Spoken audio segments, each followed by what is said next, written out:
Welcome to the lab. We have our first lab of the stoichiometry unit today. We will be decomposing some potassium chlorate with the help of a catalyst, which is manganese dioxide. And the intent or the goal for this activity today is to identify which of the three chemical reactions that are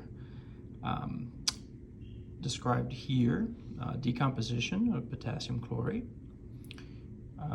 So we're trying to figure out which of the three is occurring based on the ratio of moles that we will calculate between the moles of potassium chlorate that we put into the reaction and the moles of oxygen gas that are produced in the reaction.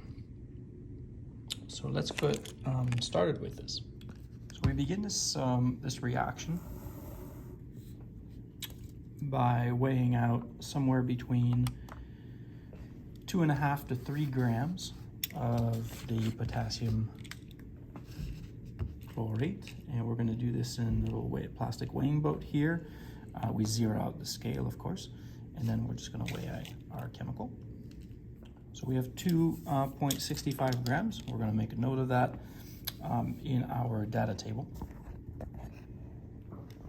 as a starting amount of potassium chlorate, 2.65 grams. So we have to get ready for the experiment. We're going to place potassium chlorate in the test tube.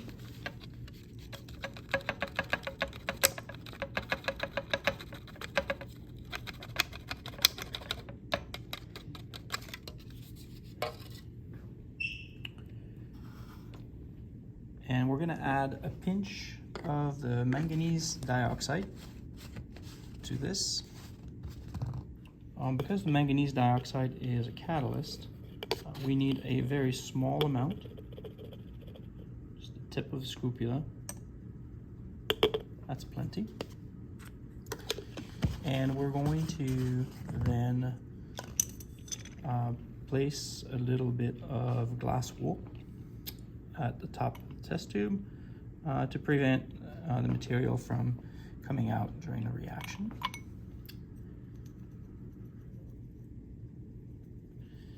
And mix the catalyst with the potassium chromate, just by tapping the test tube. And then we're going to weigh the test tube. We're going to use just an empty beaker as a stand. We're going to zero out the beaker and then measure the content of the test tube all together with the glass wool. And this is 34.24 before the reaction. We will note that in the data table. So we're ready to begin the experiment. Of course, we are setting up the test tube at an angle so we can heat not just in one place, but along the length of the test tube here, and it is pointing away from us or anyone else.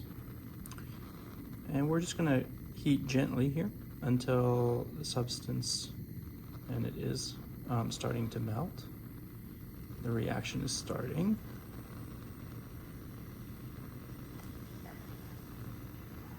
And we can see that the gas is being produced.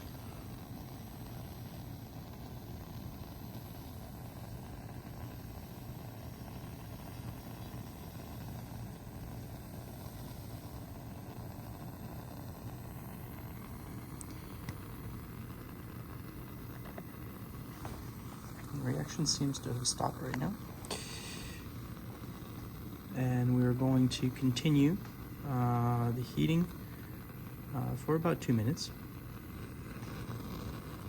So we have left the test tube to cool before we take the final mass.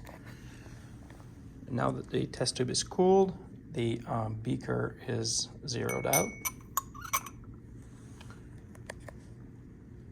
we have a final mass of 33.1 grams. So 33.17. So we can see the mass after the reaction was less than the mass before the reaction. And this is expected because if we look at the chemical reaction, the decomposition of potassium chlorate produces oxygen gas, and the oxygen gas we could see during the reaction escaping the test tube. So therefore, the mass of the oxygen gas is the difference between the mass before the reaction and the mass after the reaction.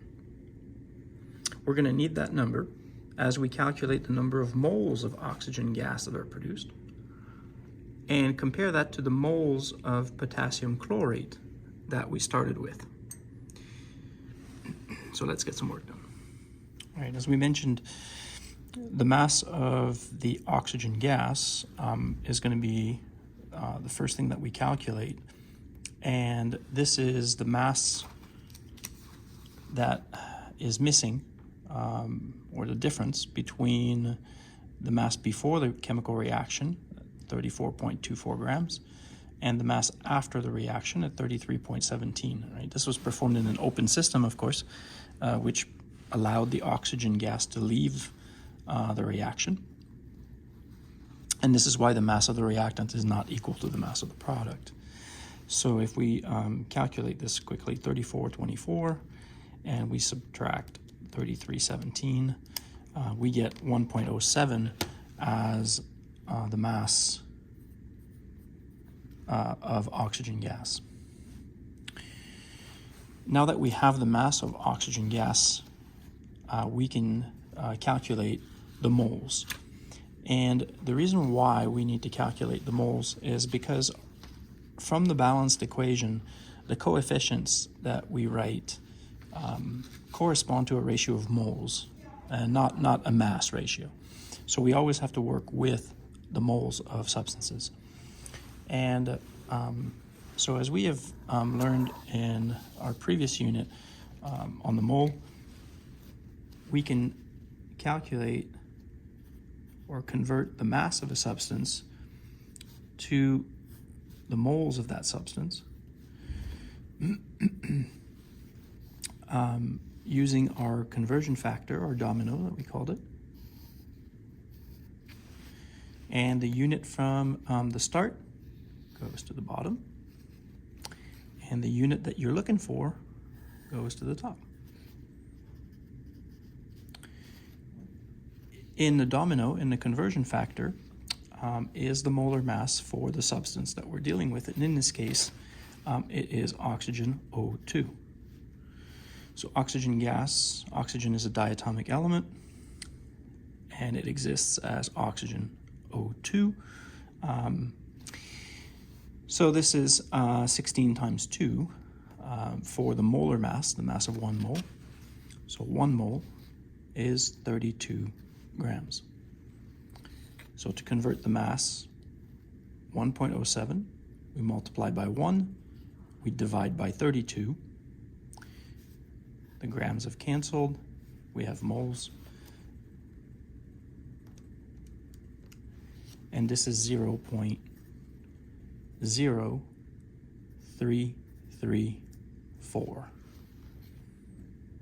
0.0334 moles.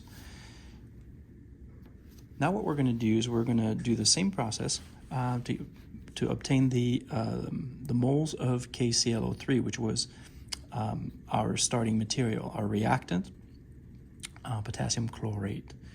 So we had 2.65 grams of potassium chlorate, which is simply the amount that we put in the test tube to begin with. And we're going to proceed with the same calculation here to obtain the moles of potassium chlorate.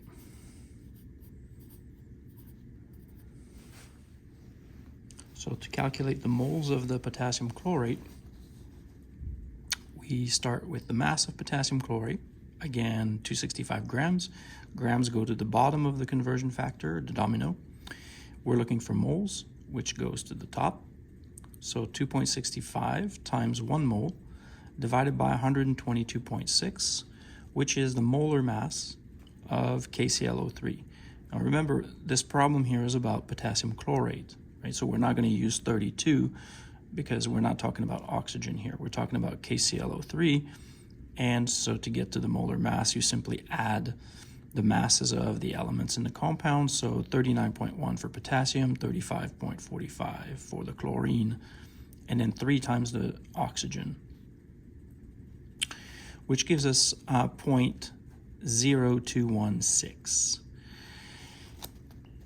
So now we have the moles of the starting material, and we have the moles of the water. So we can compare those two. The moles of the oxygen produced is 0.0334, and the potassium chlorate 0.216. Now we can see here, this is about 3 to 2 ratio, right?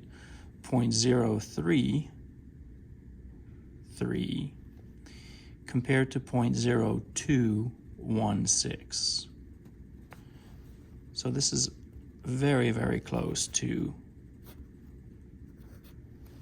a 3 to 2 proportion. If we wanted to convert into decimal form, if it makes more sense to you, then we would do 0.0334 divide by 0.0216, and this is 1.55. So again, very, very close to 3 halves, right? 3 over 2, 1.5, very, very close.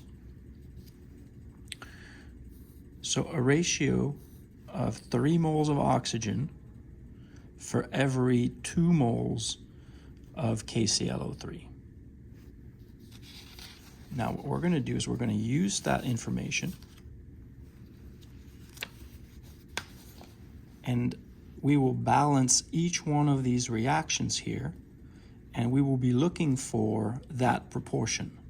We will be looking for 2 potassium chlorate to 3 oxygen, and whichever one of these reactions is closest to 3 oxygen for every 2 potassium chlorate, then this is the reaction that took place for us in the lab. So again, we just need to balance this and to find the appropriate match.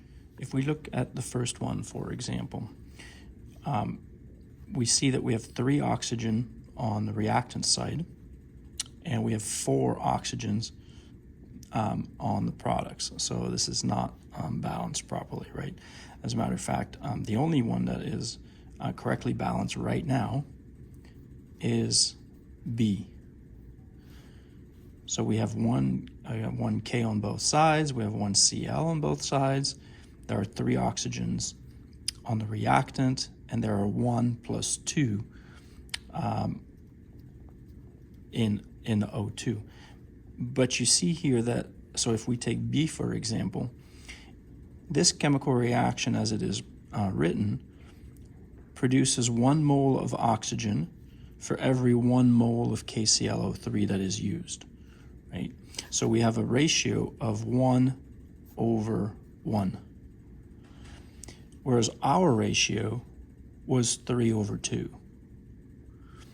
And so since the ratios of moles do not match, then we can say that it is definitely not reaction B.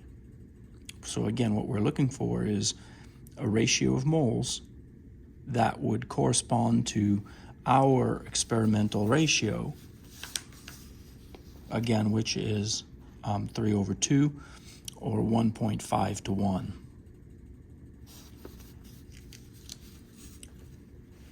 So I will let you balance the other 2 reactions and see which one of those 2 corresponds to review of results. I hope this lab went well for you, and